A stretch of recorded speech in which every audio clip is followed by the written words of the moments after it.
Notre choix d'avoir une énergie pas chère, abordable et en quantité est un choix stratégique pour la nation. Pour ma part, je considère que le nucléaire, puisque c'était votre question implicite, est une filière d'avenir. Évidemment, le nucléaire est une filière d'avenir, mais ces débats auront lieu à la fois au sein du gouvernement et puis dans le cadre de la conférence environnementale que ma collègue Delphine Batho va animer. Nous avons besoin de nucléaire, même si on réduit dans la décennie qui vient sa part, mais il y a besoin de renouveler nos centrales nucléaires, ces différentes filières. Je pense que c'est vraiment un point de vue et un sentiment personnel. Hein, qui n'engage qu'un sentiment.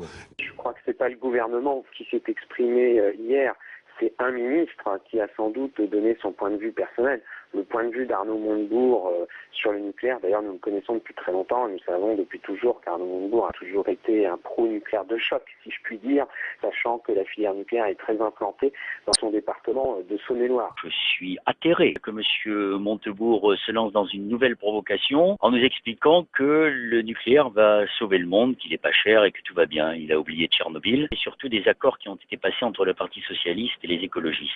La question de notre participation au gouvernement s'est posée sur la base d'engagements qui sont très clairs et qui ont été ceux également du président de la République. Et ces engagements sont de bons engagements puisqu'ils nous permettront de passer de 75% à 50% d'électricité d'origine nucléaire. Je crois que je fais, comme d'autres, partie de ceux qui croient en la valeur des engagements donnés et je crois qu'on pourra constater dans l'action du gouvernement que ces engagements sont tenus. L'essentiel, ce sont les actes. L'essentiel, ce sont les actes.